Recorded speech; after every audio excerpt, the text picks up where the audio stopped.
Bonjour à tous et à tous et bienvenue dans cette série sur les femmes de la Bible.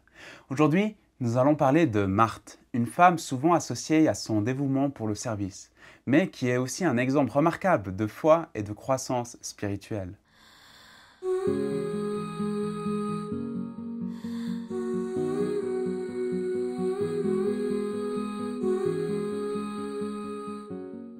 Marthe, la sœur de Marie de Béthanie et de Lazare, nous offre un portrait fascinant de ce que signifie servir Dieu tout en apprenant à équilibrer service et foi.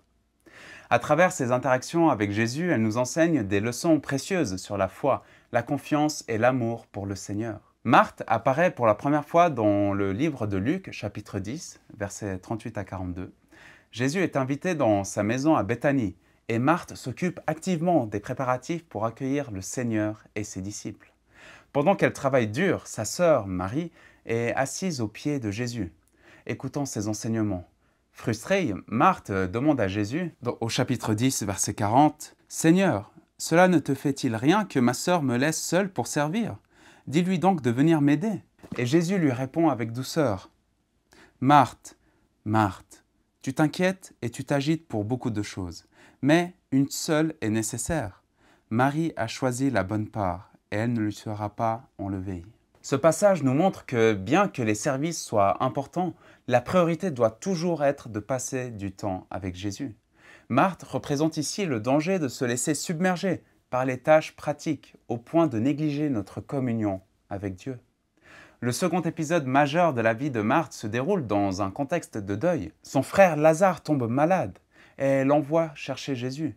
Mais avant que Jésus n'arrive, Lazare meurt. Lorsque Jésus arrive à Béthanie, 4 jours après la mort de Lazare, Marthe court à sa rencontre et dit, dans le livre de Jean chapitre 11, verset 21, « Seigneur, si tu avais été ici, mon frère ne serait pas mort. Cependant, même maintenant, je sais que tout ce que tu demanderas à Dieu, Dieu te l'accordera. » Cet échange révèle une foi profonde. Marthe croit en la puissance de Jésus, même dans les moments de désespoir. Jésus lui répond avec une promesse extraordinaire. Au verset 23, « Ton frère ressuscitera. » Et il lui déclare, « C'est moi qui suis la résurrection et la vie. Celui qui croit en moi vivra, même s'il meurt. Et toute personne qui vit et croit en moi ne mourra jamais. » Crois-tu cela?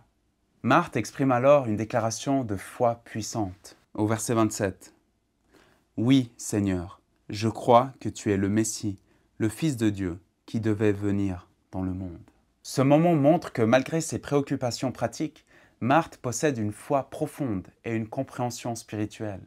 Le dernier épisode majeur concernant Marthe se déroule peu avant la crucifixion de Jésus lors d'un repas organisé en l'honneur de Jésus à Béthanie. Marthe est à nouveau en train de servir, tandis que Lazare est à table avec Jésus et que Marie oint les pieds de Jésus avec un parfum coûteux. Cependant, Marthe semble servir dans une attitude différente. Il n'y a aucune mention de plainte ou de frustration. Elle remplit son rôle avec dévouement, probablement en ayant appris à équilibrer le service avec l'adoration et la communion avec Jésus. Marthe montre ici que le service peut être un acte d'amour et d'adoration lorsqu'il est ancré dans une foi sincère. À travers ces 3 épisodes, Marthe nous montre que servir Dieu est important, mais cela doit être équilibré par une relation personnelle avec lui. Ces interactions avec Jésus révèlent un cheminement spirituel où elle passe de l'inquiétude et de la frustration à une foi mûre et une compréhension plus profonde de qui est Jésus. Son exemple nous rappelle que nous sommes appelés à servir Dieu dans nos vies, mais que ce service doit toujours découler d'une communion avec lui. Marthe montre que nos actes pratiques, aussi nécessaires soient-ils, doivent toujours être guidés par une foi active et un amour sincère pour Dieu. L'histoire de Marthe nous enseigne que le service, aussi noble soit-il, ne peut jamais remplacer la communion avec Jésus. Elle nous montre que nos activités, même quand elles sont destinées à faire le bien, peuvent devenir une distraction si elles prennent la première place. Ce n'est pas le service en lui-même que Jésus remet en question, mais l'inquiétude, l'agitation intérieure, la tentation de croire que notre valeur dépend de ce que nous accomplissons.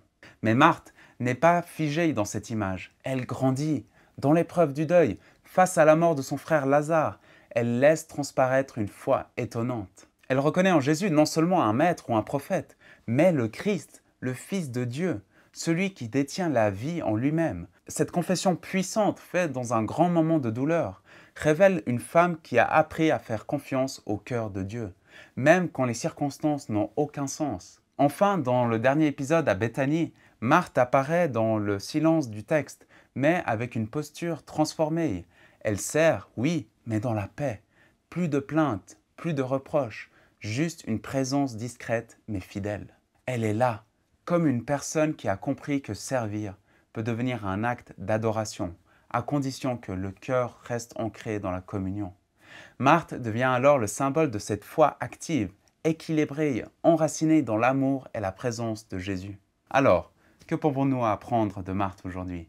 Elle nous rappelle que dans notre service pour Dieu, nous devons toujours prioriser notre relation avec lui. Elle nous enseigne aussi que même lorsque nous faisons face à des défis ou des déséquilibres, nous pouvons grandir spirituellement et apprendre à mieux suivre Jésus. Son exemple nous invite à voir notre service non pas comme une obligation, mais comme une expression de notre foi, de notre amour pour Dieu. Enfin, elle nous montre que peu importe nos circonstances, Jésus est toujours là pour nous guider et nous fortifier. En conclusion, Marthe est une femme de service et de foi qui nous inspire à équilibrer nos responsabilités pratiques avec notre vie spirituelle. Son histoire nous encourage à suivre Jésus avec tout notre cœur et à apprendre à mieux le connaître à travers les épreuves et les moments de croissance. Merci d'avoir suivi cet épisode sur Marthe. J'espère que son histoire vous a encouragé à approfondir votre foi et à servir avec amour et équilibre.